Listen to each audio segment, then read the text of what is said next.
Alô pessoal, mais uma vez aqui com você, com muito prazer. Fala Valdeir Carvalho, é sempre muito bom nós estarmos juntos pelas nossas redes sociais e também pela nossa Rede União de Rádios, Rede União sempre de bem com a vida e sempre de segunda a sexta alegrando o seu dia. Vamos falar aqui sobre a Copa do Mundo de Futebol de clubes, que realmente está sensacional, pegou, vai deixar muita saudade. Vai deixar aí muito, mas muito. Acho que não vai ser só os brasileiros, não. Todos vão ficar com saudade dessa Copa do Mundo, porque realmente ela está fazendo aí o diferencial na existência de muita pessoa, né? Está levantando a autoestima. E é sempre muito bom você poder reunir os amigos, a família e poder curtir um bom futebol. Até pessoas que não são tão ligadas, né, ao futebol, elas estão realmente também comentando, falando, estão assistindo e estão gostando. Então, quer dizer, e com o desempenho dos clubes brasileiros, então deu uma motivação maior, né? Flamengo, Fluminense, Botafogo e Palmeiras, já, infelizmente, os três, Palmeiras, Flamengo e Botafogo, deram adeus à competição, porque o Palmeiras foi eliminado ontem, né, pelo Chelsea por 2-1 em um jogo um pouco meio assim. O mundo o futebol, ele é bom, ele é dinâmico, ele é apaixonante por causa disso, porque tudo é muito imprevisível. Porque, é lógico, é o Chelsea. Chelsea é o Chelsea, é um clube inglês, europeu, também poderoso. Mas do outro lado também estava um Palmeiras, que também é um clube brasileiro, poderoso, de grande camisa, e que nesses últimos tempos vem junto com o Flamengo, vem decidindo aí campeonatos. Então, quer dizer, e também tem um forte investimento, assim como o Chelsea tem investimento, o Palmeiras tem investimento, o Flamengo também tem investimento. Então você vai esperar por parte desses clubes um maior e um melhor desempenho. Já o Botafogo, o que aconteceu com o Botafogo é o seguinte: o John Texton, ele mandou o Renato Paiva embora. Mandou o Renato Paiva embora. Agora, a torcida do Botafogo, além de criticar o Renato Paiva, ela tinha que criticar também a atuação no início do ano, da forma como o John Textor deu importância às competições. Porque o John Textor, ele disse que para o Botafogo e que para ele, o calendário do Botafogo só começaria no mês de abril. Declarações do senhor John Textor, que é o dono do Botafogo. Então, como ele não priorizou logo de início a temporada, contratações, mandou Luiz Henrique, né? Vendeu o Luiz Henrique, vendeu o Almada, e depois que ele foi fazendo contratações pontuais, ou seja, ele foi no andamento no decorrer do Campeonato Brasileiro, é que ele veio fazendo as contratações, e sabendo que o Botafogo iria participar desse Mundial de Clubes. Porque quando o Botafogo foi campeão da Libertadores, então o Botafogo já estava no Mundial de Clubes. Então, ele já sabendo disso, ele deveria de ter dado mais importância a essa competição. E ele também não deu. Então, o que aconteceu? Iniciou-se a temporada de 2025 e o John Textor teve a Supercopa, né, que disputou contra o Flamengo, perdeu. No Campeonato Carioca também não foi muito bem. Em outras competições, ele disputou, acho que foi uma final, tipo uma Recopa, perdeu, né? Então, quer dizer, o Botafogo, infelizmente, ele no Mundial, o Botafogo também não foi bem, que saiu Pachuca, mas ali, tudo bem, o time estava cansado.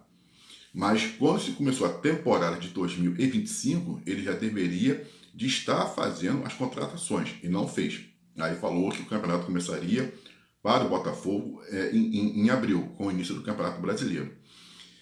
Agora, como o Botafogo perdeu, saiu do Mundial, ele ficou chateado e a primeira coisa que ele fez foi ter mandado o técnico Renato Paiva embora, que teve pouco tempo para poder trabalhar esses jogadores, né, para esse evento, para essa competição. Então foi um erro gravíssimo também do senhor John Texton, que a torcida do Botafogo tinha que chegar e cobrar.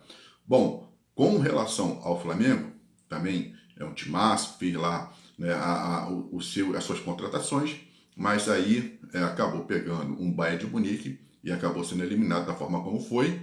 E o Palmeiras ontem foi eliminado pelo Chelsea, 2-1. O Palmeiras que não fez um bom primeiro tempo, conseguiu, né, chegar ao seu gol com o Estevão, e no segundo tempo, quando estava 1-1, aí o Palmeiras deu uma melhorada, teve as suas oportunidades, mas aí o Chelsea ontem também era de se observar, o Chelsea estava com muita vontade de vencer esse jogo.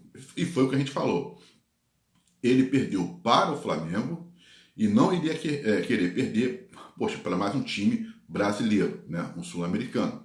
Então, ontem deu para ver nitidamente a disposição dos jogadores do Chelsea. Eles estavam numa velocidade e numa intensidade muito grande.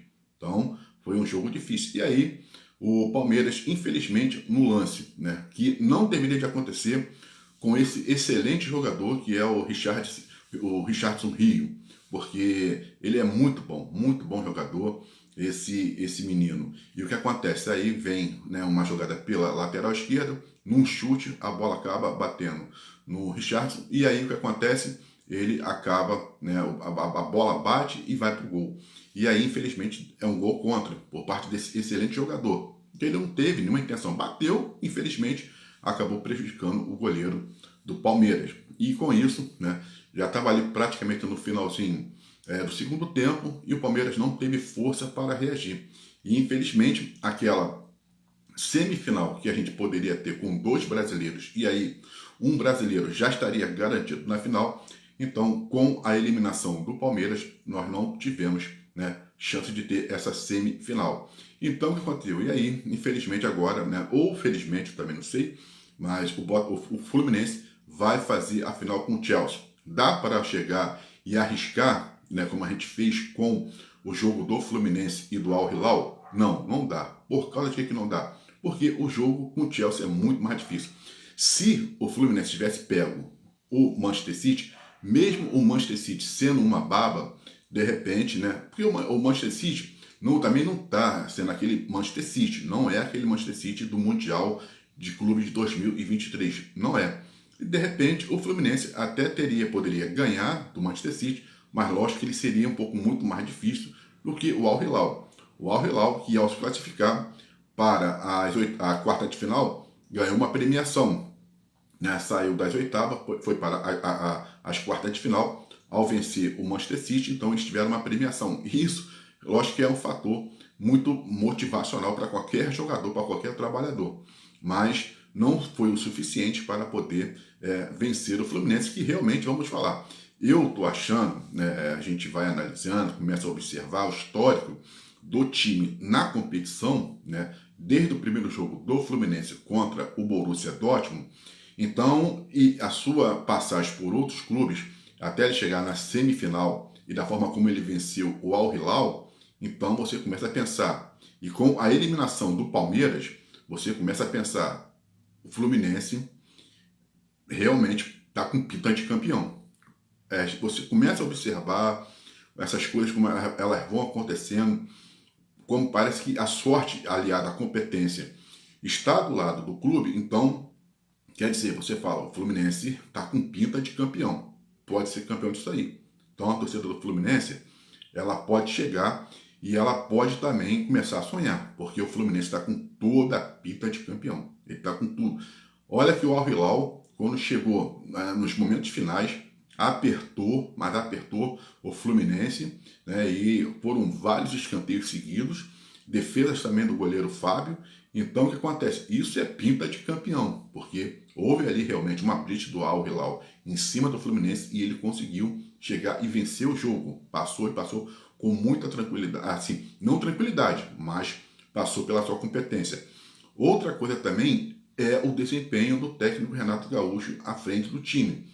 Ele ganhou o vestiário, ele tem os jogadores escolhidos. O Renato Gaúcho tem o controle do time, ele tem um comando, realmente ele é o técnico. Os jogadores seguem, obedecem o Renato Gaúcho. Ele sabe como chegar, fazer as trocas, ele sabe como lidar, de repente, com algumas vaidades. Então, quer dizer, e aliado a novas técnicas que ele vem fazendo demonstrando uma maturidade, né, como técnico aí do Fluminense. Então, quer dizer, tudo isso, né, realmente você começa a entender que o Fluminense está com pinta de campeão.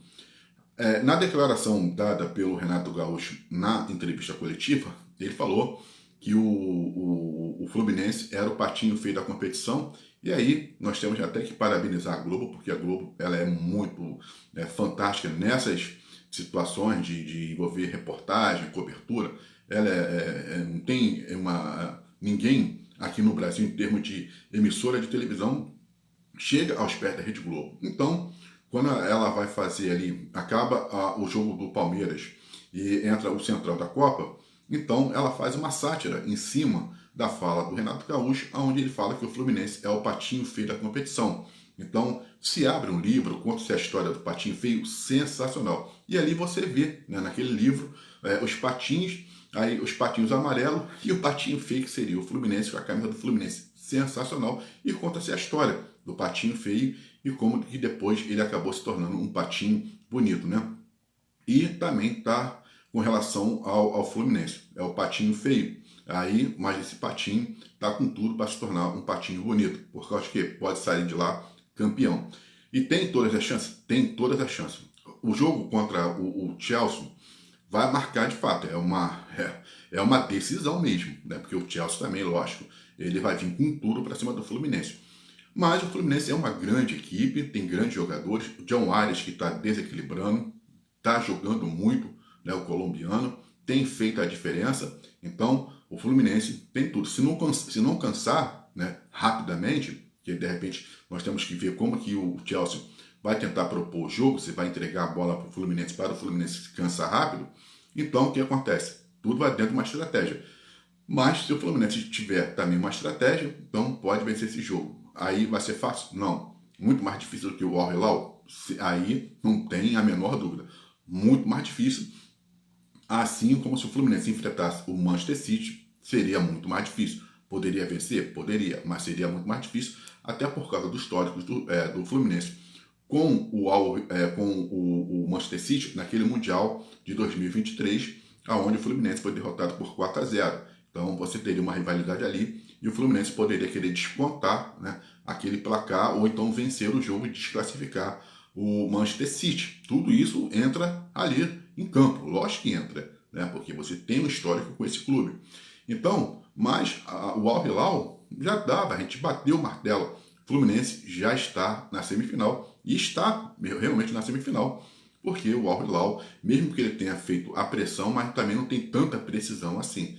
Então também não adianta você criar as oportunidades se você não consegue e não sabe transformar aquilo em gols, né? Foi o que aconteceu com o Al Hilal. Criou várias chances, mas não conseguiu transformar aquilo em gols. Então, o Fluminense conseguiu, foi lá, foi mais objetivo, 2-1, venceu, então está na semifinal. E o Palmeiras, né, infelizmente, está voltando para casa. O Abel Ferreira demonstrou a insatisfação, ele sabe, né, que vai ser bastante contestado pela torcida do Palmeiras, que já vem pedindo a cabeça dele há muito tempo, mas não deu para o Palmeiras resistir o Chelsea nessa quarta de final. Perdeu por 2-1 e também já está voltando para casa, ou seja, vai se juntar ao Botafogo e ao Flamengo, né, para poder assistir agora pela televisão a semifinal e a final do Mundial de Clubes. Eu sou Valdir Carvalho, um forte abraço e até uma próxima.